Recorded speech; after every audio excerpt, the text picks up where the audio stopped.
I got a sweet little baddie and she rolling in the caddy with me.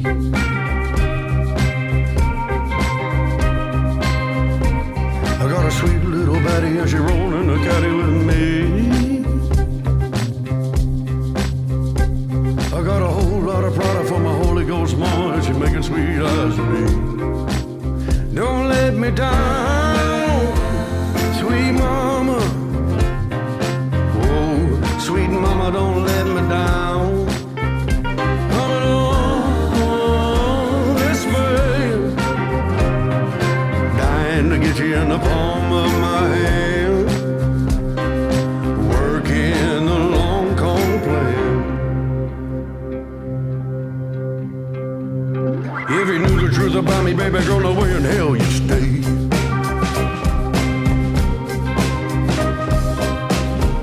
But if I filled you in, would you take it to the grave? 'Cause a secret ain't no secret if you give it all. You know, they say that a cut from a blunt knife is worse than a sharp knife, and you think about that for 2 seconds and it doesn't make sense. You would think a sharp knife could cut longer and cut deeper, but a blunt knife is really like 1,000 sharp cuts. It tears, it rips you apart. This axe that you just saw in that video is blunt as anything. There is nothing sharp about it, which means when it hits the timber, instead of cutting through nicely and getting through that log in 1 or 2 slices, it takes some time to bash through. And if you saw in the slow-mo, the more you bash, the more you smash, the more that it tears and rips the wood apart. There's pieces flying everywhere. When you think about it, it's really the difference between the truth and hate. The truth can hurt. We all know that. We've all been told the truth and it hasn't felt so great. But the truth is more like a sharp knife. When you're told the truth, it cuts deep, it cuts fine, but it heals quickly. It goes over well. It's not as bad as a blunt knife or a blunt axe. Hate. When you're on the receiving end of hate, it is like 1,000 sharp knives cutting into you, slicing, tearing, ripping you apart limb from limb. And I want to talk to you about hate. I want to share my experience with hate because I have been through the gauntlet of hate. I remember when I was 15, I was wanting to study to be a pastor, and I did my first ever sermon, 15 years old, pipsqueak Kiran. And I preached this sermon at my home church, and I stood down and this old man walked up to me and said, "Thank you for the sermon, but it was one of the worst sermons I've ever heard in my life." My first sermon ever. Going back to 2001, I remember just after 9/11, I remember being at school one day and being called a terrorist because of the way I looked. I can call moments of racial indignation, of abuse, of hate throughout my life. And then I can think about the truth, where the truth is hurt, and every single time the blunt end of hate has hurt me so much more. And I have really struggled to understand what to do beyond that. When hate comes your way, when someone comes with an axe and just belts the crap out of you and doesn't stop and keeps going and then maybe walks away and comes back and keeps going, how do you get through that? Because for so long, I believed it was someone else that had to change in order for me to be happy. They had to stop being offensive. They had to stop saying words of hate, and then I would be happy. And I realized, not long after receiving a lot of hate, that the longer I waited for them to change, the longer I was waiting for happiness. If you wait for other people to be less offensive, to be less racist, to be less abusive, you are waiting for them to do something in order for you to be happy. That is not an empowered person. It is not a mature person. An immature person thinks like that. Think about how a child is. A child has to sit around while adults create environments of peace and tranquility. It's just how it is. They aren't mature enough to look within themselves and be the strongest versions of themselves. They have to rely on other people. As empowered men, as empowered women, our journey is to say that it is not other people's responsibility for us to be strong, for us to be at peace. We have to take it back. So this video, this journey of hate that I want to take you on, because you will receive hate, isn't about trying to get other people to be less hateful. It's not about trying to get other people to be less offensive, because you and I both know people will always be hateful. People will always be negative.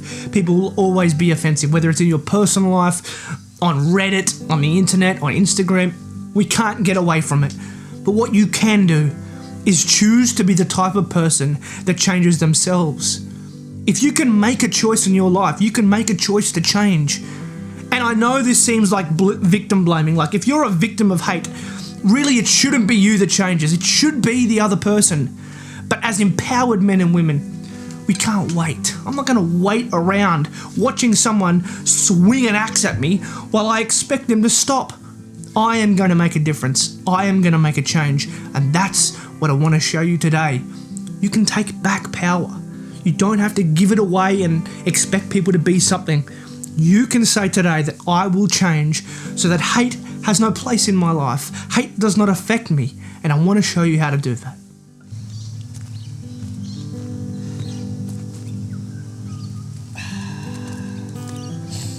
So listen, when we talk about hate and negativity,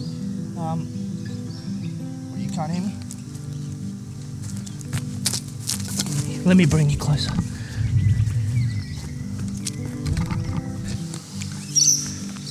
So where do we start? On our journey of overcoming hate and negativity and hateful people, where do we start?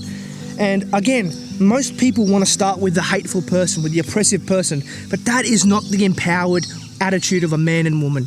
That is not a mature mindset. As soon as you expect someone to take responsibility for your own happiness, for your own peace, for your own joy, you're giving away your power. As matured people, empowered by love and by grace and by mercy and by faith and by spirituality, we are to take this journey on ourselves. And I think the greatest way for me to think about this, the first step of really overcoming this idea of hate and negativity is empathy. Before I even start with myself, I start with them. And I understand this one fundamental thing, and it's a cliche, but it's true. Hurt people hurt people. If someone is coming to you with a truth statement or a statement of negativity or hate, and they are doing it in a vengeful, malicious way, it is almost always because they are hurt themselves. This is the human condition. We project what we feel onto other people. Hurt people hurt people. And if I can use empathy in this way to look at them and see them as that, then I have compassion for them. I have compassion, despite what they're saying, despite whether it's true or not. If I can see in their eyes the pain and hurt that they are experiencing, whether that's from a child, whether that's from yesterday, their breakup from yesterday, it doesn't matter. If I can understand that hurt people, and if they are coming to me with negativity and hate, I can have compassion upon them. That's what empathy allows us to do. It is one of the most powerful things that you have. Look at people, not for what they say, but for who they are. And we can become the type of people that don't carry the burdens of what people say. Hate sucks. It doesn't feel nice to be hated on. But if you can be the mature person and look at them as a person who is hurt, you can have compassion upon them.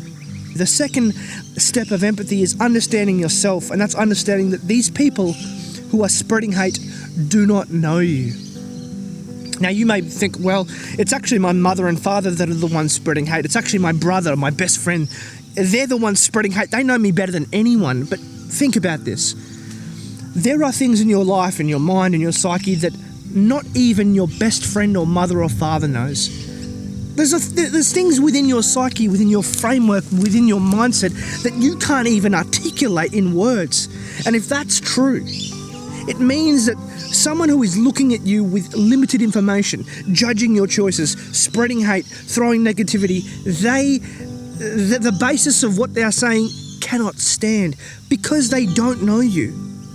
They don't know you. Unless they are you, what they are saying does not hold merit. So I use empathy. I think about empathy in two ways. In understanding that hurt people hurt people. I have compassion for people that share hate.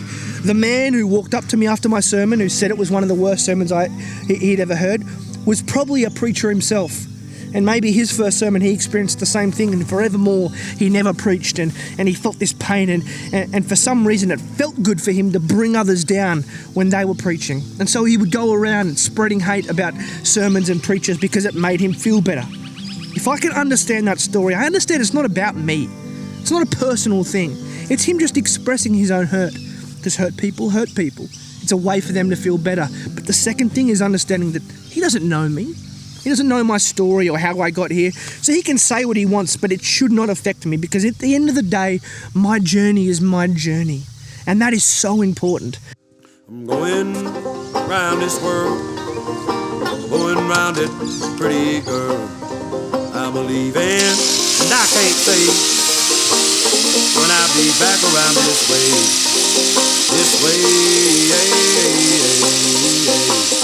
when I'll be back around this way, and it's awful hard to say, when I'll be back around this way.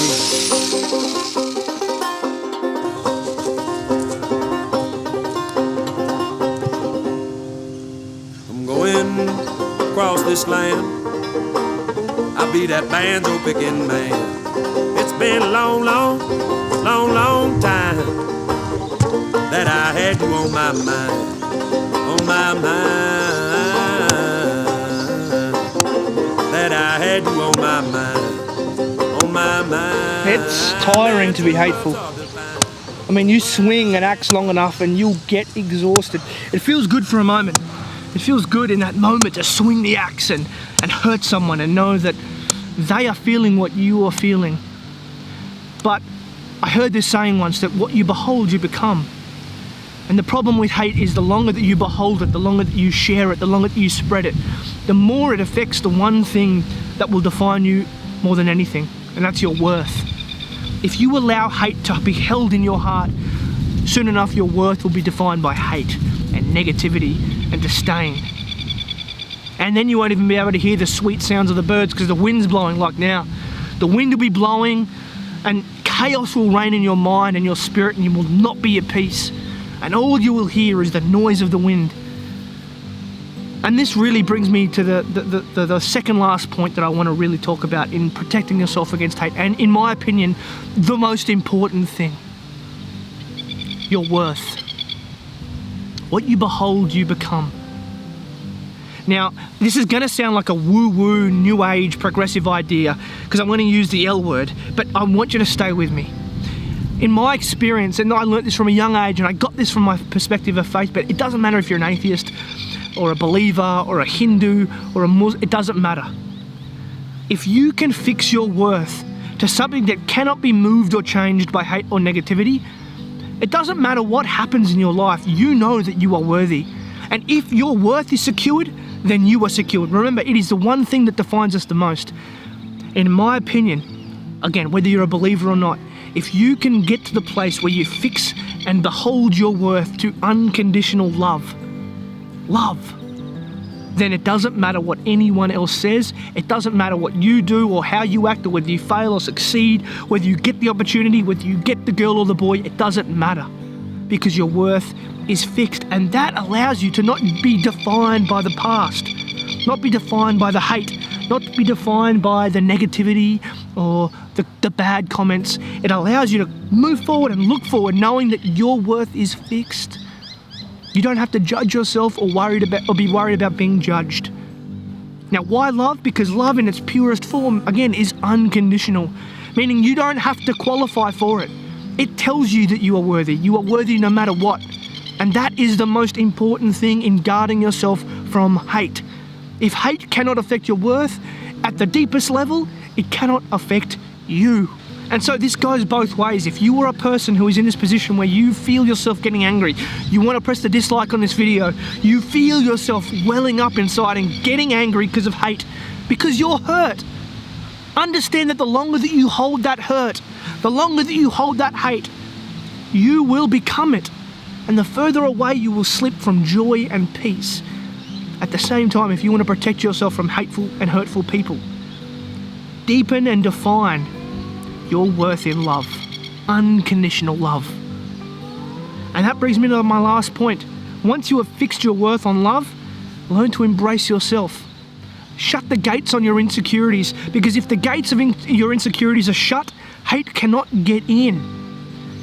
Oftentimes what we fear the most is the judgment from other people, because as humans, fundamentally we want to be accepted, we want to be loved.